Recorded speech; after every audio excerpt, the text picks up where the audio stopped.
SHEMBE, the spirit of the Antichrist.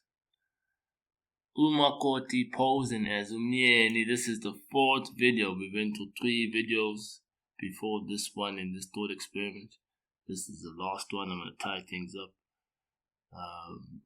UMAKOTI posing as UMNYENI. And this is what is this about? Just mind your language, by the way, before y'all niggas trip. Cause it's gonna be a motherfucking Zulu up in this bitch, you know what I'm saying? Motherfucking Zulu up in this bitch. So, I'm gonna be sharing, and there's been a bit of a lag between this video and the previous videos. And what I want to do is just take you to a short synopsis of what was discussed in the previous video. Let's just go to the contents. You know, the first video is really about saying Jesus the groom, and the second video is about the Antichrist, his bride. And what I'm trying to point out here is the fact that what I was basically discussing is the fact that there's a difference between literature and reality. Yes, literature can speak or can reveal truths about the reality, but the literature is not the reality. So what I was doing is I was basically revealed a very important principle, which is the fact that Bible literature is a consecration of the true God in reality, the true God's intentions. And what's consecrated is the fact that the true God intends to become the Christ, or a Son of Man that remains forever, the Son of Man that is known as the King of the Jews in the context of the story.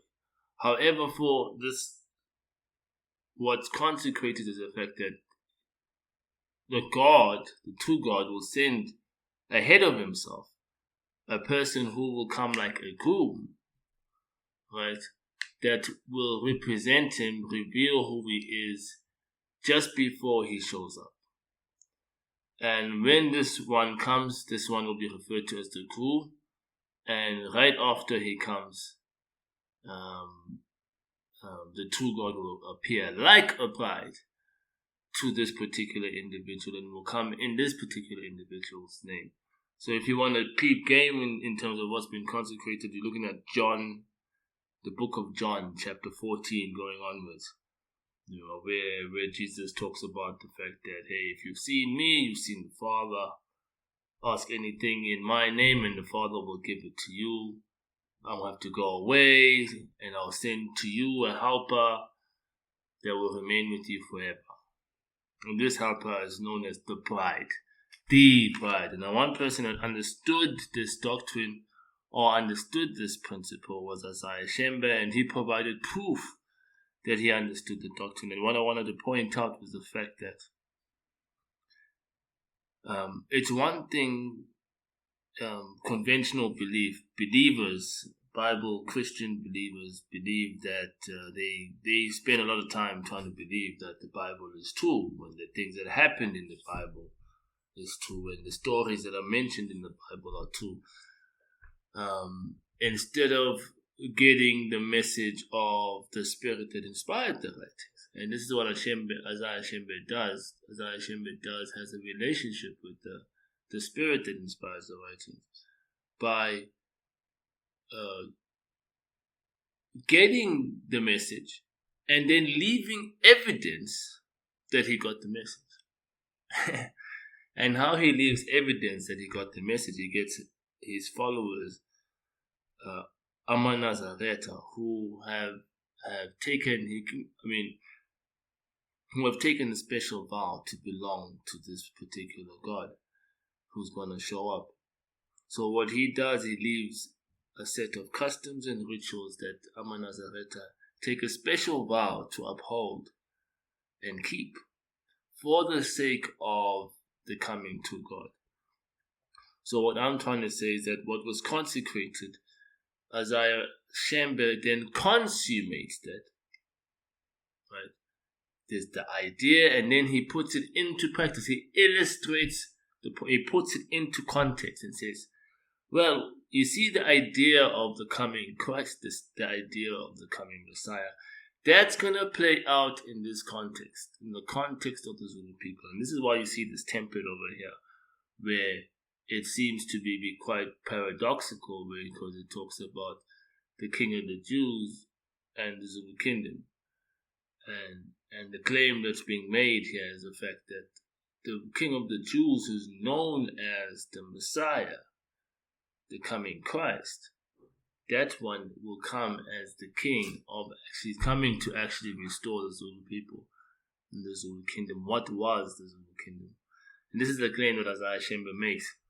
So in the previous video, in the last video, where I say UMNYENI posing as UMAKOTI, for him to do this, Isaiah Shembe comes in the context of real life and shows himself to be the groom that is making a way for the coming bride. And that coming bride will be the true God that will remain forever. So what he does, what Isaiah Shembe does, is that he poses to leave evidence. He leaves a custom and a ritual that ensures that whoever leads the congregation of the UBUNAZARETHA, he has to pose as the coming bride. And to do this, this person must wear a dress, must wear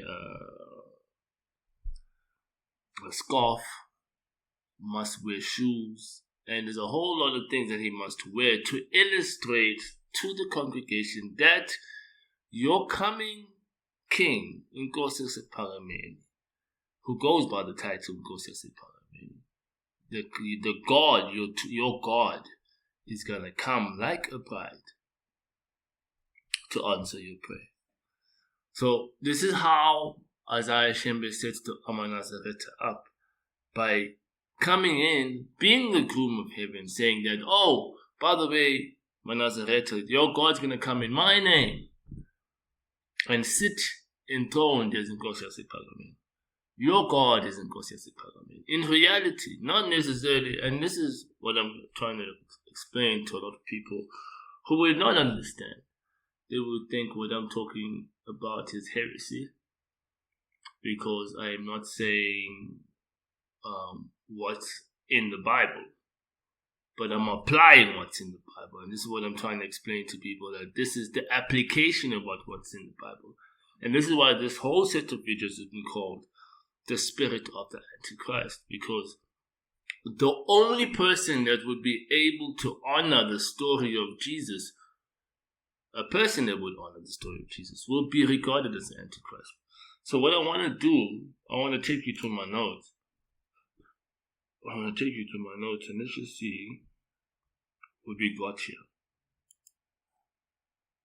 Alright, so there we go. Let's look at my note, the whiteboard. Let's go to the virtual whiteboard and see what's happening. So what I'm pointing out here is that let me go back and show you some FaceTime. Is that the difference between a whole lot of Bible readers and Bible believers and people of faith in the Christian world.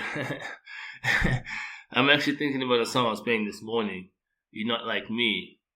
You know, if it's hot and you got no drop, you're not like me. This is a song by 50 Cent where he talks about, he's basically saying, look, dude, I'm holy, dude. Don't, you're not like me, dude, you know. So what I feel like UBUNAZARETHA are not like other religious institutions. Certainly not like other religious institutions. Because of this one principle that I'm going to demonstrate now, is that their attitude to the Bible literature, and I keep on calling it literature because it's not a historical account. It is literature, inspired writings. It is a set of books, folktale stories, allegories, parables that reveal a lot of fundamental truths about life, about reality, sure. That's why you'd call the literature satire, that's why you'd call it parody. that's what the Bible is. So the attitude that UBUNAZARETHA have, and this is why a lot of people will trip. Like, I think the first thing that comes to mind is this motherfucker. I'm sorry to say, this motherfucker shit. This motherfucker shit. Some guy, what's his name? I forget his fucking name, man. Fuck. Rick or some shit like that. Some guy who does apologetics and defends the Christian faith. I would call it, no, you won't say faith. I would say he defends the Western doctrine, the Western understanding of the Bible literature. So this is what this is about. It's about, here is literature, understanding that the Bible is literature. And then now the war now becomes, the Bible has been accompanied for so long. Everybody that's accepted the Bible has accepted not the Bible literature itself. They've accepted the Western understanding of their literature. And this is what makes it very, very, very unfortunate. Now, why SHEMBE becomes a messiah to us all, black, white, Caucasian, doesn't matter who the fuck you is, nigga shit. SHEMBE becomes our messiah, or, because he comes 100 years ago, and, I mean, look, and I pointed out, the Zulu Bible had just been translated. He had just received, the Zulu people had just received the Zulu translation of the Bible. And for the first time, and the Zulu people must be like the last ethnic groups, one of the last ethnic groups in the world to receive the Bible literature. And he comes off the bat, and he comes up with what I would call the anti-doctrine, which is an antidote to the Western understanding of the Bible. And what he does is he sets up a movement of people who preserve customs and rituals that make sure that whether, it doesn't matter what you say, bro, the actions speak louder than words. Right? Actions speak louder than words. This man demonstrates the Zulu understanding, the heavenly understanding of what the Bible literature is. And not just the understanding, so it's not just doctrine, right? But it becomes a response to the literature. So Isaiah Shembe is a one-purpose person who puts down a response to the literature that will bring about the desired results that everybody that reads the literature may be hoping for. And this is why he becomes a Messiah. Shembe. And people talk about it, who's the Christ, who's the Messiah. Dota naga MAYEKISA. So this is, you see, like I said, Shembe, the spirit of the Antichrist. Somebody that will be listening to this would be like, but that's not what it says in the Bible. Yeah, nigga. It's not cut, copy, paste, nigga. We demonstrate. What I'm saying is that when you read the stories about Jesus, when you read all those stories, and you look at what Isaiah Shembe has done, he demonstrates the principle. And I'll even go as far as the customs of the UBUNAZARETHA movement illustrate that he understood exactly what the Bible literature is about. And because of his intervention, he's become the Messiah of us all. And I think this is the message that the entire world is going to have to get, is to say that the Bible, first, number one, is literature. Take it as literature, it's not historical fact. You're not going to go kill each other now and try to do the things that are written in the Bible. It's not necessarily instructions to us. However, here is a way that we can respond to this literature, or respond to the original author, or to respond to the spirit that inspired the writings, and bring about the desired effects. So what I did mention was that there's a purpose behind the Bible, and the Bible is to reveal to us who is true, the qualities of the one that is true, so that we may be able to recognize him when he shows up. So this is why somebody that's watching this, like these Wiki Rick apologetics, all these guys who think they know shit because they just read a book, right? Is they get off the page. Get off the page. Comprehend. This is all I'm gonna say. It's like, oh, you get the principle? Did you get the principle? Now recognize the principle when it's in front of you. And this is why I will say, the Christ, the Messiah, the Savior of all mankind, is in Dotan, like MAYEKISA. Dotan, like MAYEKISA, SHEMBE. And he's the man that came up 100 years ago, like a groom, and put down the Nazaretha movement to show us all who is the truth, and show us all how to respond to the Bible literature. This is what I want to do now. And I'm going to tie it up. And this is why I'm saying, right now, I am who I am. Right now, I am who I am. The purpose of this was to show you a couple of things. Let me show you what I was talking about. The response, how Shembe teaches us to respond to the Bible literature is, understand that this is the first step. Black magic. Apply black magic. It's by black magic that will bring about the fulfillment of the scriptures. And this practice, so let me put it this way. In a time where the Western doctrine came and told Africans that your ways are evil, you're wicked, move away from your ways, stop practicing black magic and start becoming westernized and wear suits and that type of thing. So basically black people became brainwashed. As Shembe says, no, we're not going to brainwash us. We're going to stay true to who we are. We practice black magic. And we're just going to respond to the literature that we have just received with being true to who we are. And I think that's the principle about who Shembe is to say, Shembe teaches anybody, anywhere, that it doesn't matter who you are, what your habits are, what you do, but there is righteousness in what you do. You can use how you are to be righteous. You can use how you are to honor and serve God. Just the way you are. Just the way you are.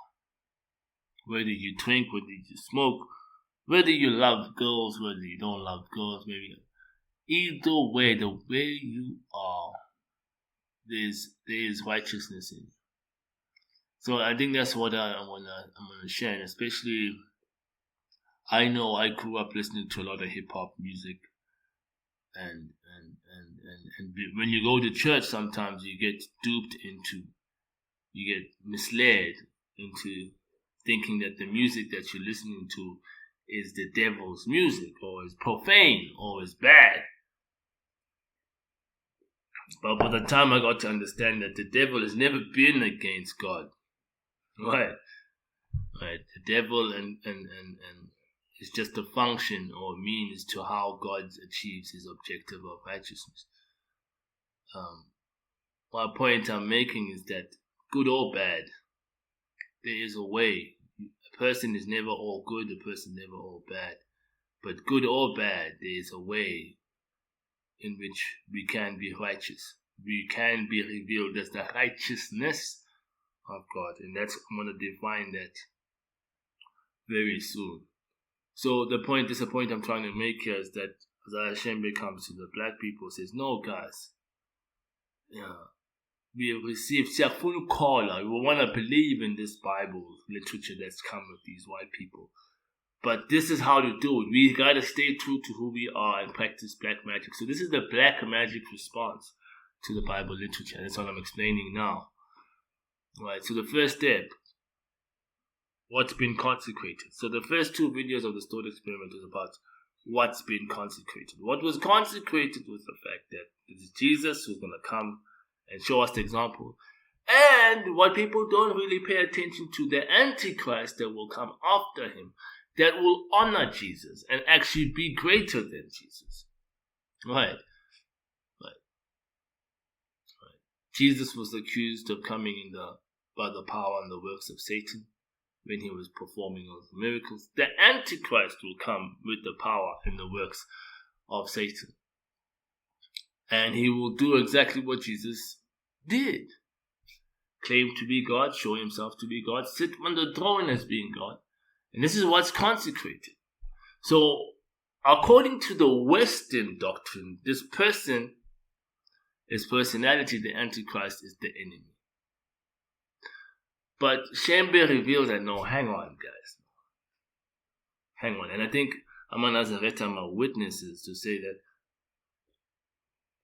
INKOSI was not the same as the founder of the movement, UBOMBELA, Ubabamkhulu. He had a completely different attitude. Right. So this is what I'm trying to point out, is that the one coming after the groom, the bride, is going to be badass. And this fits in the context of who the Antichrist is. So that's what's been consecrated.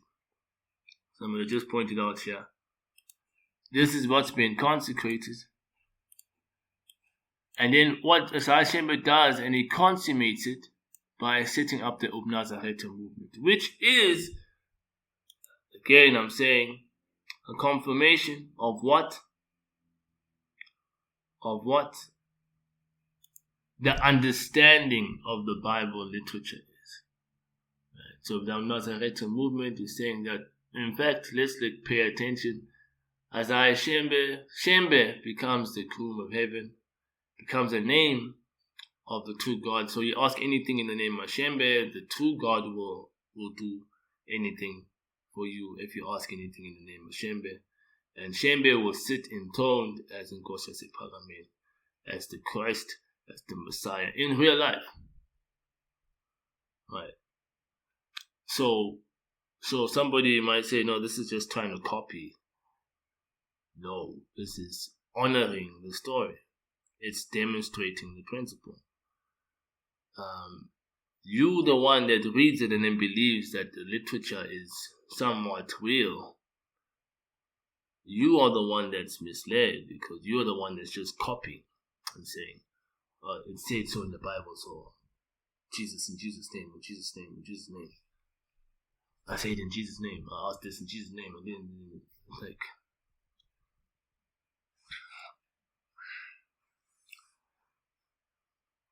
So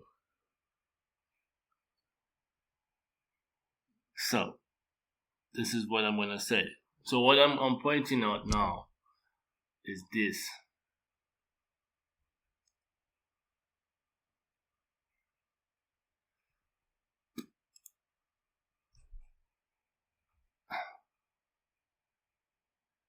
As SHEMBE consummates it and identifies the intended context of what has been already consecrated in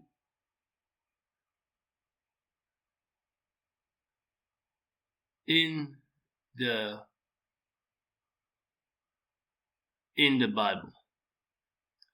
And now, so what I'm saying here is that this is the story about the groom and the coming bride of heaven. Right?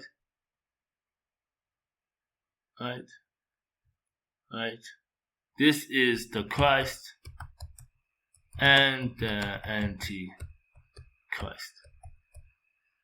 Alright, this is the actual understanding. SHEMBE does this, demonstrates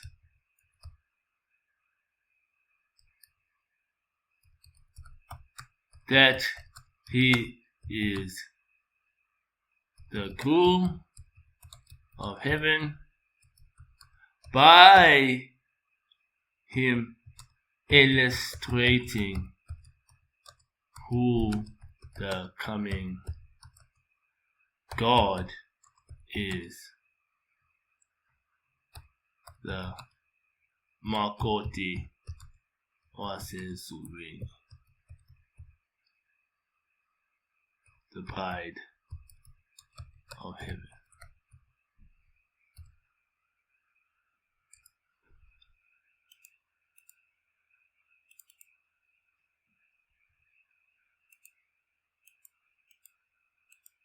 Alright, so this is what SHEMBE does.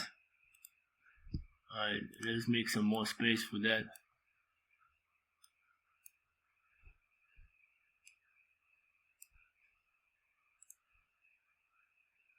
Alright, so now here,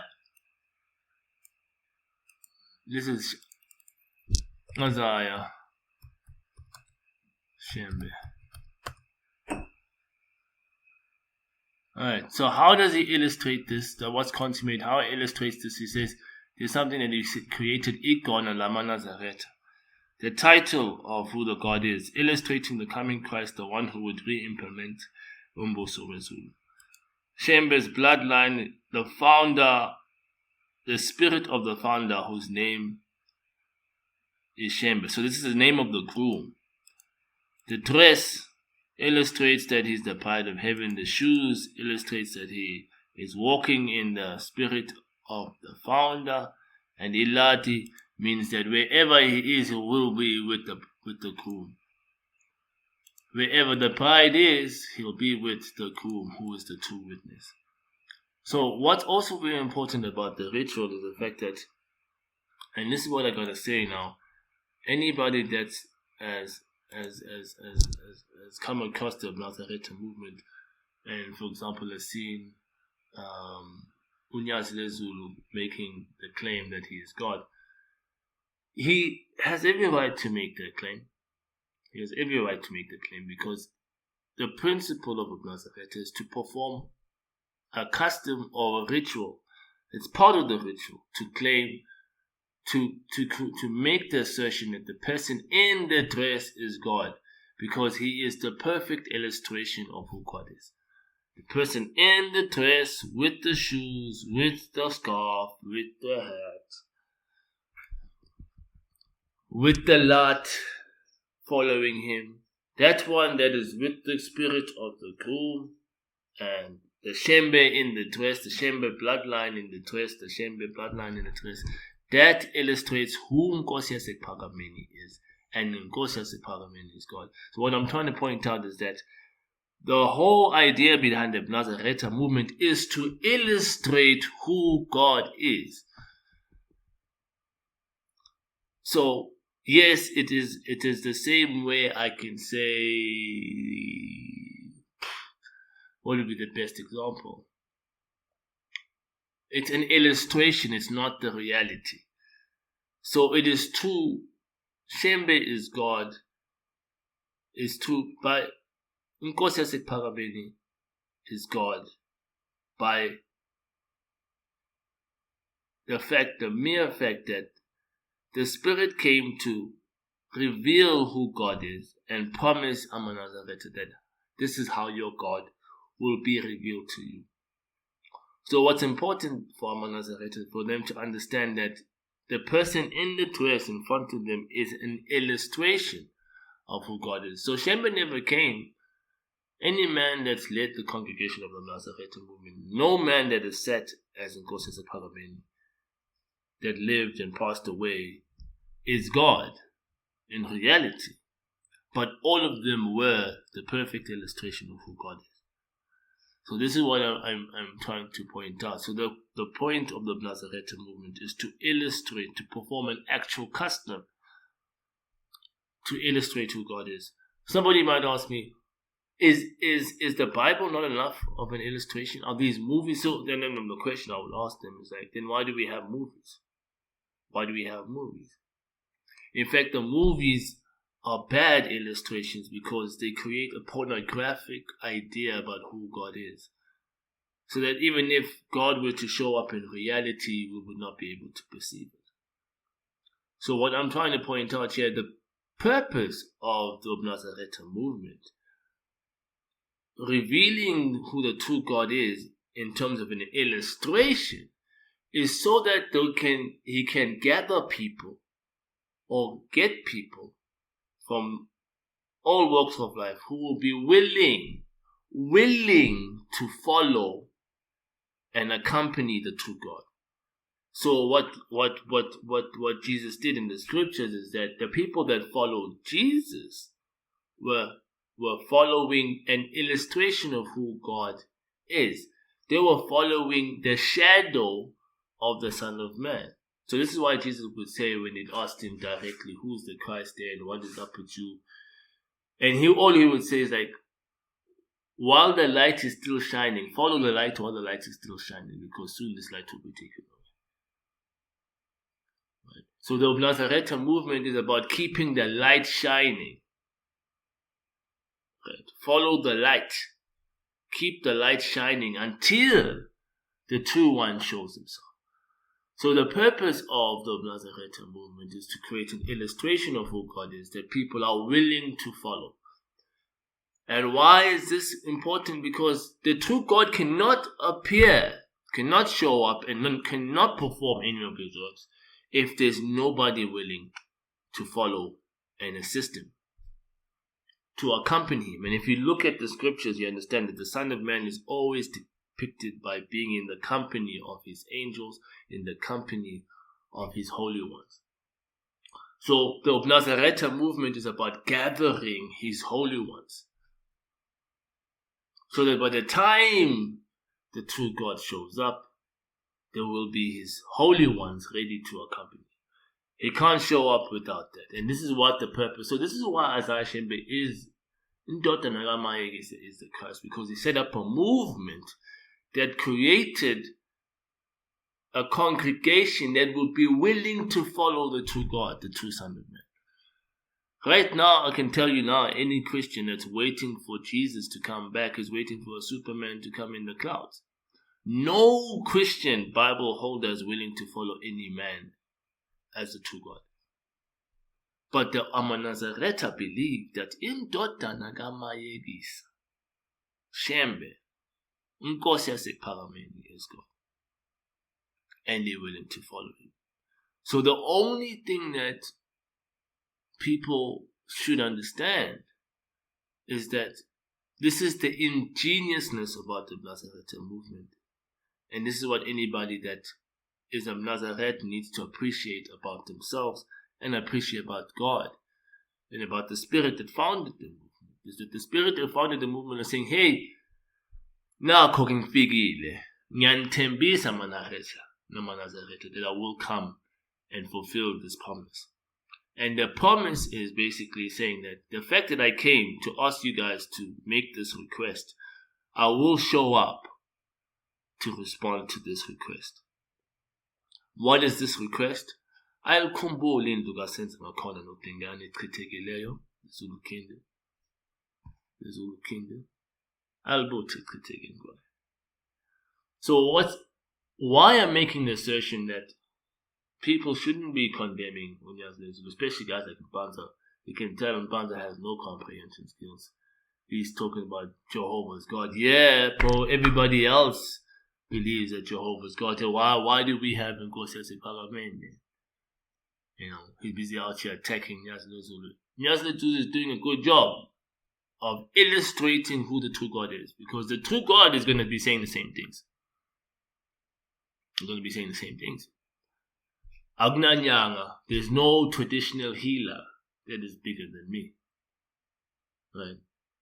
That's what the true God is going to do. And this is what people are not understanding, that this is what I've mentioned, that the Antichrist is going to come into the temple of God, claiming to be God and showing himself to be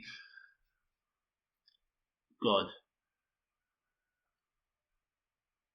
So that's the UNYAZI ZULU is a perfect illustration of who the Antichrist is. But like I've mentioned to you in the scripture, that the Antichrist is the one that honors the first coming, is the one that honors the Christ.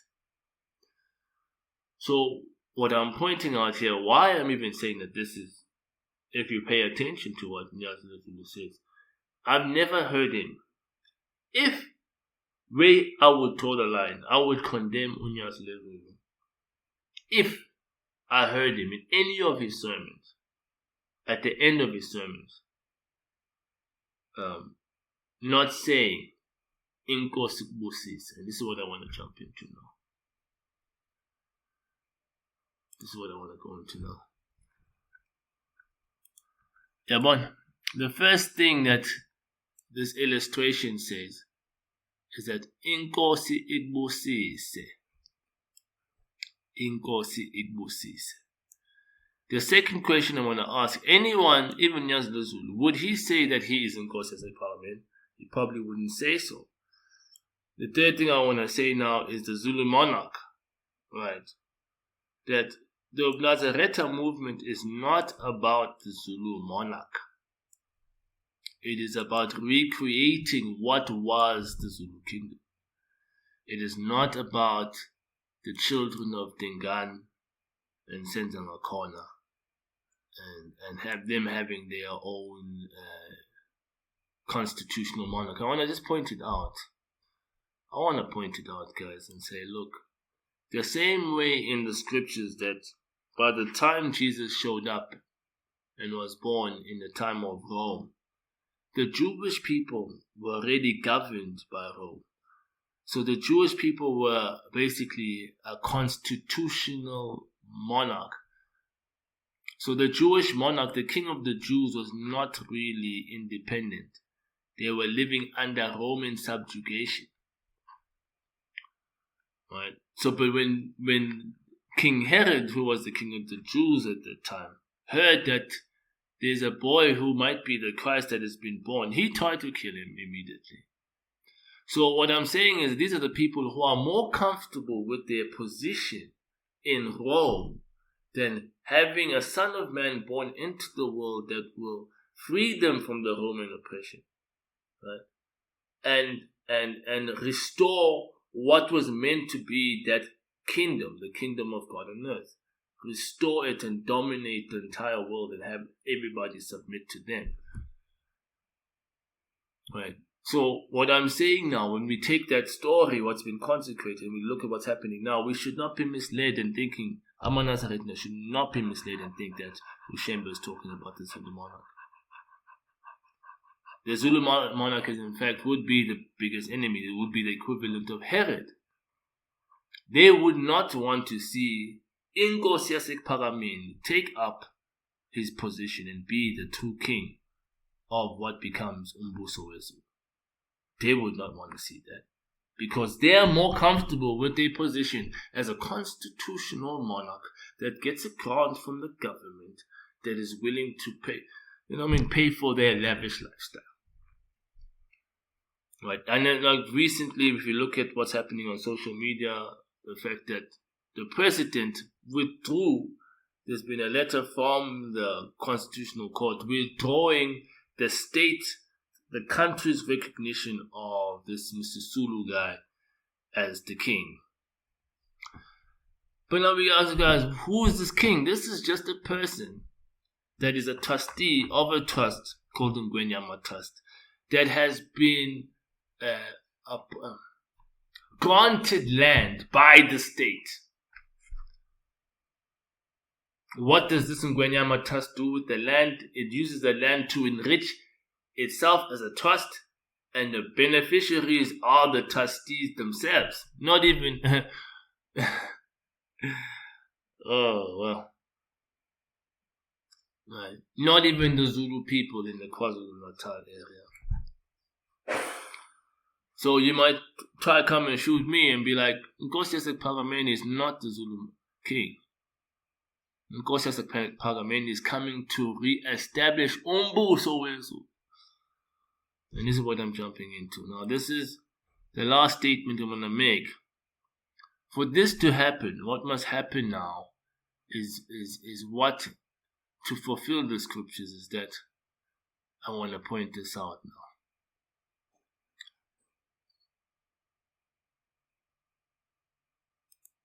Alright, this is going to be a very difficult one to wrap our minds around.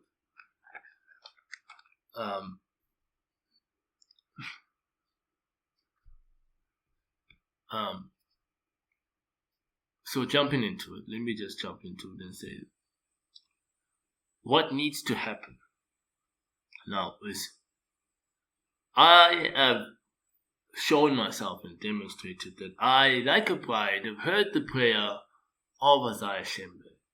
and like a bride I am willing to respond by re-implementing Umbuso weZulu and re-establishing what was the kingdom of heaven on earth. And that kingdom of heaven and earth is not the Zulu monarch. It has nothing to do with INGENIOUS trust. It has everything to do with recreating a society that is skill-driven and equitable. A society where human beings are not limited by financial constraints.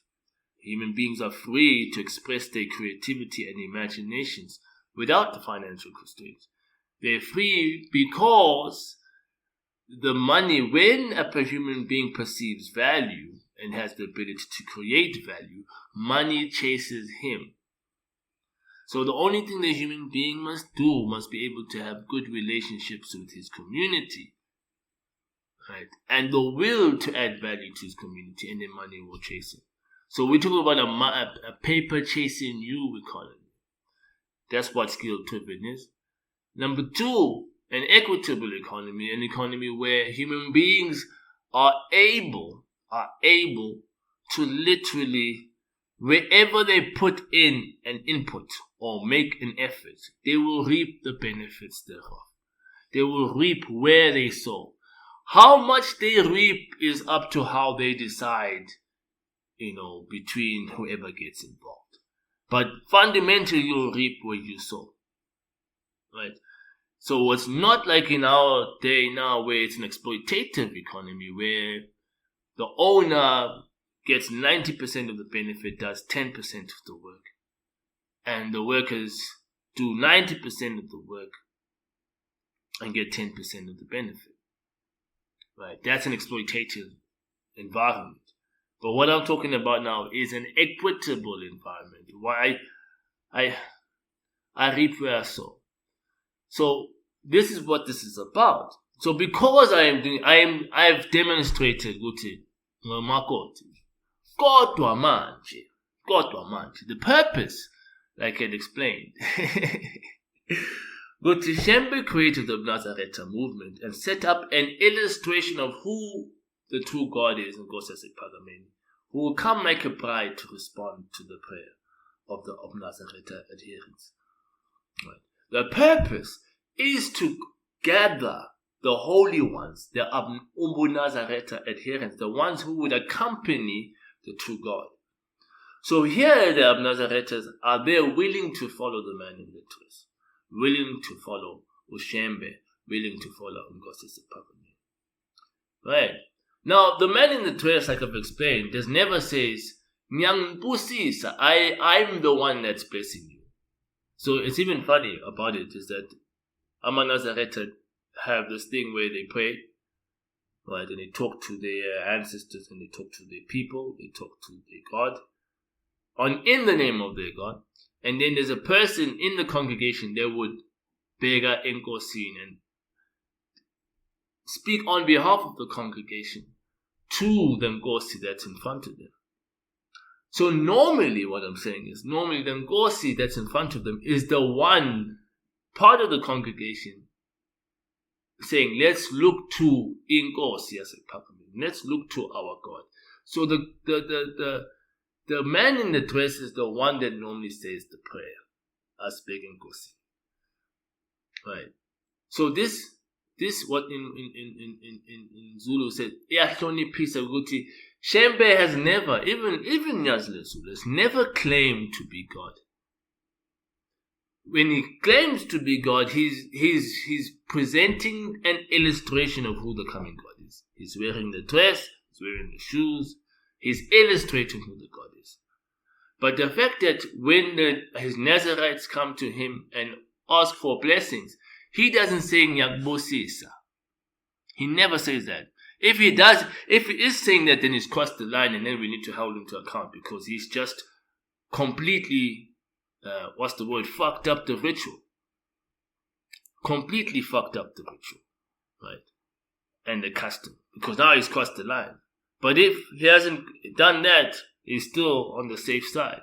So what I mean by safe side is he's still just illustrating. So the fact that UNYAZI ZULU, even when people come and ask for blessings from him, he will say, "INKOSI kubusise." I've even heard him in the speeches saying, INKOSI. Right. So, INKOSI, in this case, is the one that has the blessing that will bless the UBUNAZARETHA adherent. The man in the dress is simply the MAKOTI. The one that owns, like I'm saying, who is the owner of a house in a marriage? Who is the owner? It is the MNYENI. It is the groom. So there's even this custom that is done. If you look at Matthew 25, there's a story about the 10 virgins waiting for the groom to show up. The Son of Man, the appearance of the Son of Man is like the appearance of the groom. In the context of the story, there's 10 virgins waiting for the groom to show up, and they're waiting all night with their lamps. Some of them ran out of oil, some of them were prudent and had enough oil. And when the groom came, all of a sudden, some of them were brought in to the inner rooms of the groom. Some of them were left outside. You know what I mean? The groom. So, INKOSI is the groom. As much as in reality, he's presented as UMAKOTI, right? INKOSI. The MAKOTI is married to someone, and that groom is the one that gives the blessing. And this is what's happening here now, is that I am actually the MAKOTI who's come like a bride, heard the prayer, and I'm willing to respond to the prayer of the UBUNAZARETHA like a bride. So I am the INKOSI. So as depicted, INKOSI is the one that's doing that. But then, who is the bride married to? The MNYENI. So at this point in time, I don't wear no dress. I'm not going to wear no dress. I'm going to be posing as the MNYENI. So technically what I'm trying to say is that SHEMBE is my beach. No. No, UNYAZI is my beach. That's what I'm trying to say. It's my bitch, you know what I'm saying? So when he says INKOSI, he says, who's the nigga INKOSI? It's this nigga, man. It's this nigga.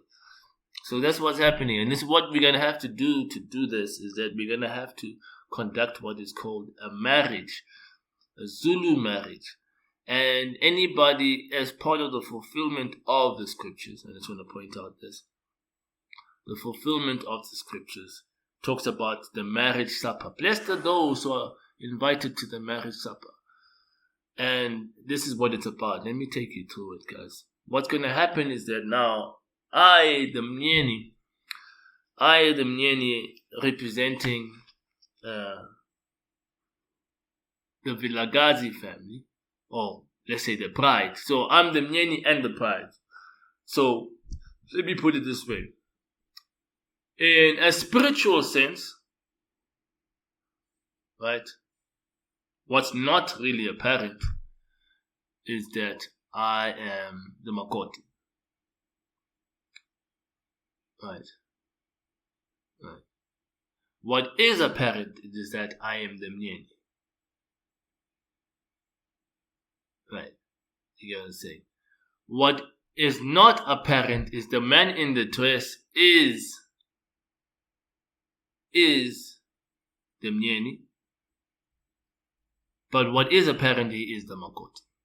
You get what I'm trying to say? So the founder, Bombela, set up the custom and wore a dress. He was the founder, was the groom. Right. Was the groom, but posing as the MNYENI. Well, posing as the MAKOTI. Right. Posing as the bride. Right. So the man that is the groom posing as the bride, and then now there is the man that is actually, in the spiritual sense, the MAKOTI, posing as the MNYENI. And this is what we're going to do to complete this marriage, right? Is that technically what's happening in this marriage is this. I want to go to it now.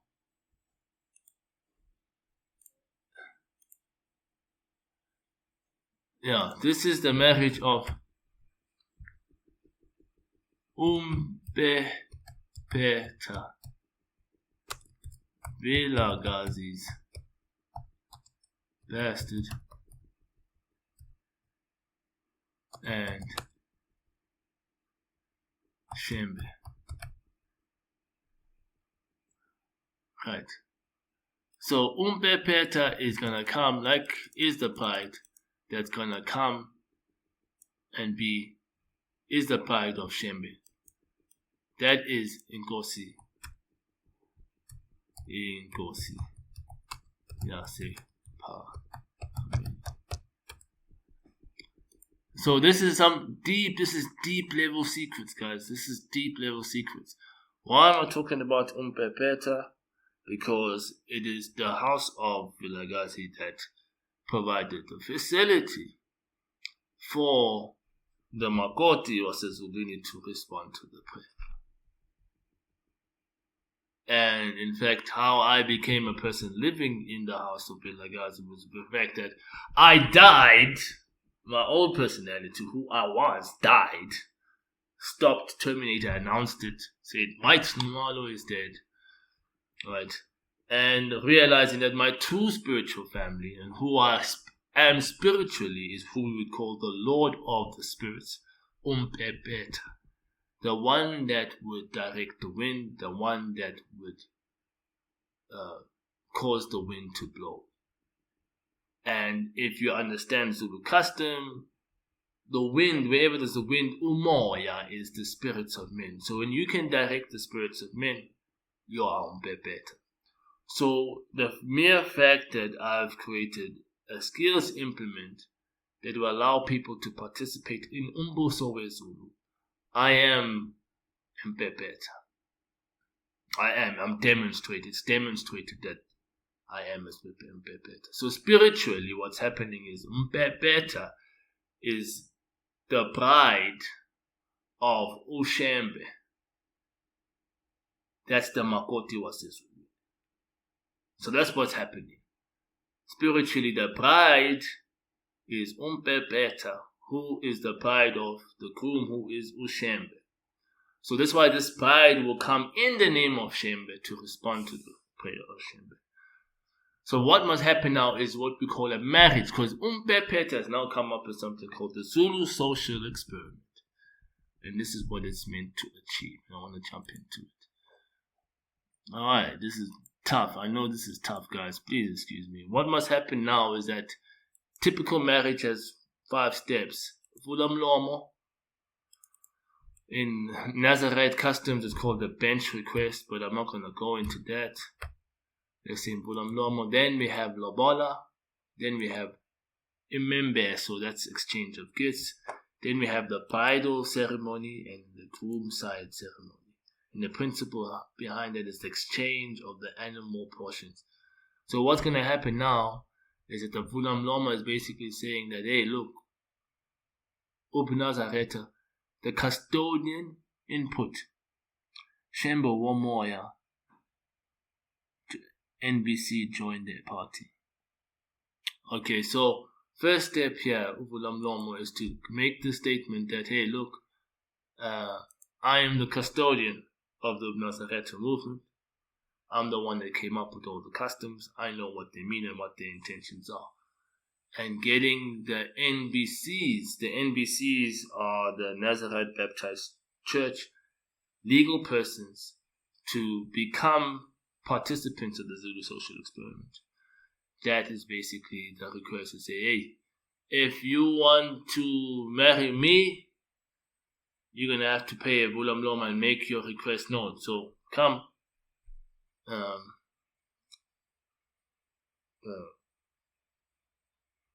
Come, join the party. Join the party. So that's the first step. Become a participant of the Zulu social experiment. Step 2. Step 2. Lobola. So the ZSE NPC stakeholder agreement. 10% of all the ZSE proceeds to the NPC. So the agreement here, the Lobola that's been paid. So like what I'm explaining to you guys now, right, is that me being the groom, I'm the one that's paying Lobola. Right, to say, hey guys, since you're going to be my wife, 10% of all the earnings from the ZSE, right, will become proceeds to the NBCs or the different factions of the UBUNAZARETHA movement, right? The different factions.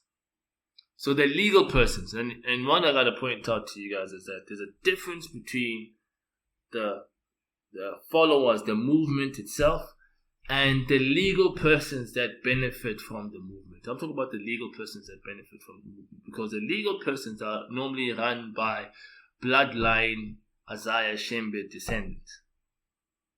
Right, so those particular individuals saying, hey, Yanshata much, come through.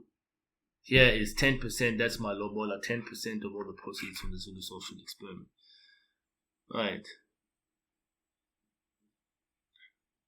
Okay. Next thing then. Exchange of gifts. Gesture of good faith between the custodian and the NBCs. Donations from each NBC's facilities required to share a share of the EQUITABLE kit. So what I'm going to do now is that there's a first project that I'm going to pilot, and as a gesture of good faith, I'm going to give them a portion of that project. Right, just to say, man, this is just a gift and an indication to say, hey, this is what we do, skills implement. ZSC. And you guys just provide me the facilities or whatever things that I might need to be able to implement the rest of the custodian's objectives in terms of the Zulu social experiment, which is to eliminate financial insecurity, eliminate the causes of mortality, start that process. So I think here it will be called the Zulu Arc.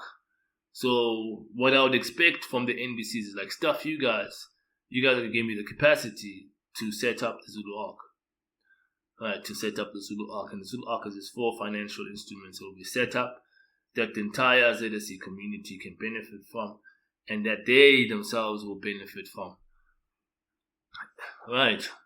So this is what I'm saying. This is going to be the third step of the process. So remember, we're getting to a point where the Shembe bloodline is getting married to me, and in spiritual sense, Vilagazi is getting married to the Shembe, to Shembe, right? Better getting married to Shembe. So this is the thing. So we said step one, Vulamlomo, they must join the party, right? Join the party. Step 2, right?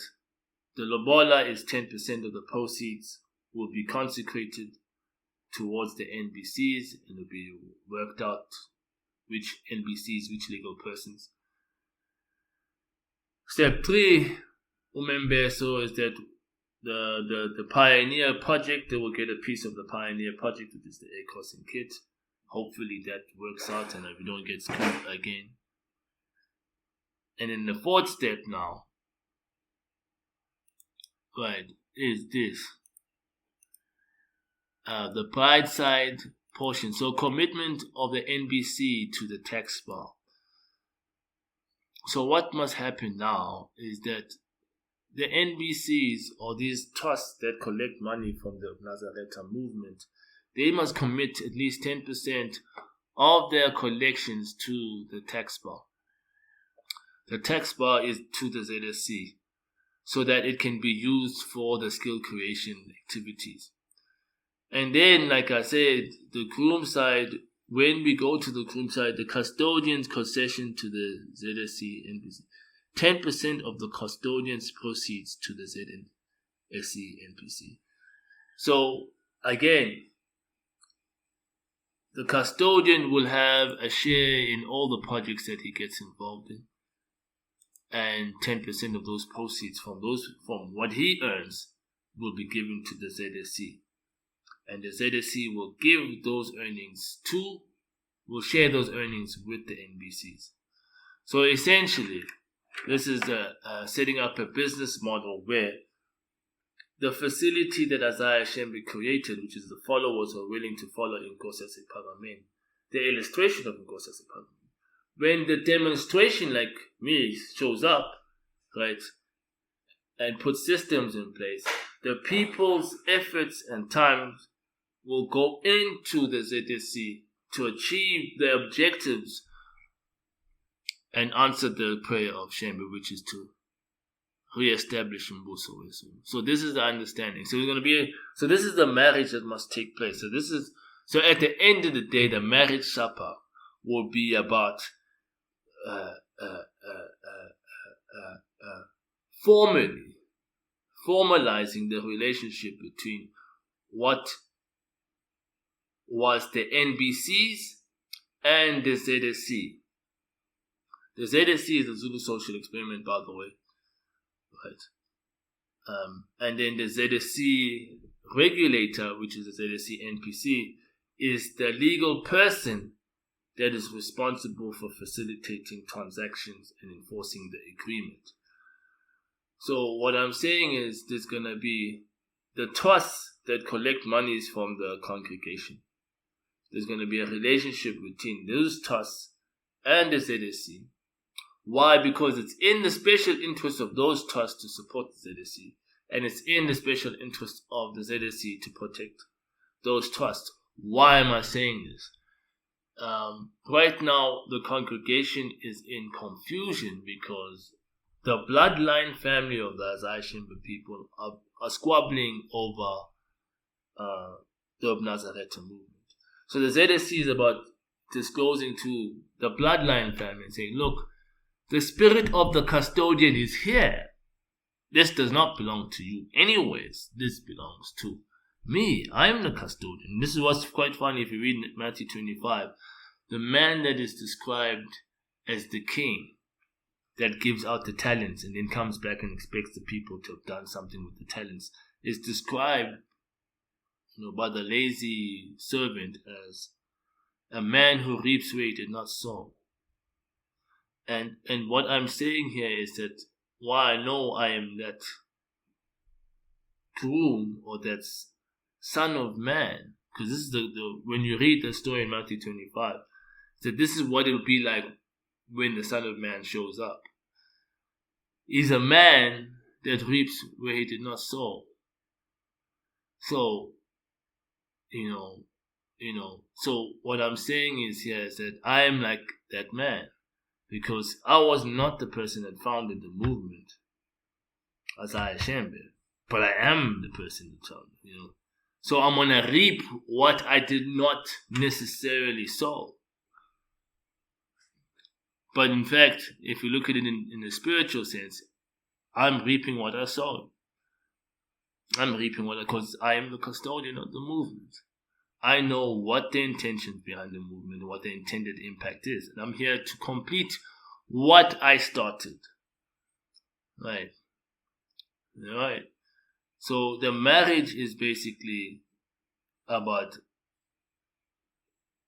taking the groom function, which is the UBUNAZARETHA movement, and combining it and making a relationship with the bridal function, which is the Zulu social experiment. The groom function is about getting the attention of the bride. The bridal function is about responding to the request of the groom. So the marriage is about consolidating, consummating, because any marriage, when you consummate a marriage, is what we call a marriage certificate. So the marriage is about consummating to the relationship between the legal persons, the ZSC NPC, and the Nazarite Baptist Church trusts, and all the trusts related to it, all the different factions. Right. And the whole purpose is to unite the voice of the groom under one purpose. Is like, you guys were here, your movement is trying to get the attention of the Christ, so that the Christ, or the INKOSI, the promised INKOSI, so that when INKOSI comes, he'll be able to respond to your prayer by re-establishing UMBUSO. So here's the Zulu social experiment that is set up primarily for that.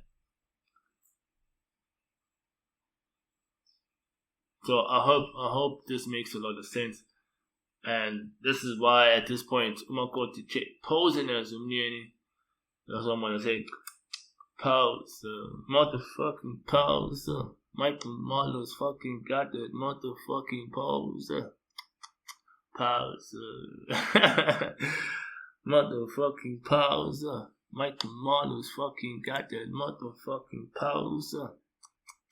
Pausa. Motherfucking pausa. Michael Manu's fucking got that motherfucking pausa. Pausa. Right. So that's what it is. So UMNYENI, UMAKOTI posing as UMNYENI, and this is what it's about. So I've been tied up, guys. I hope you guys appreciated this video. It's been long, and I'm tied up, guys. I think this is gonna be a last video I do for some time, and yeah, I hope it made sense. But I would love to get feedback in the comments. Remember, mind your language. Mind your language, guys. See what happens with the polls. Enjoy, guys. Take care.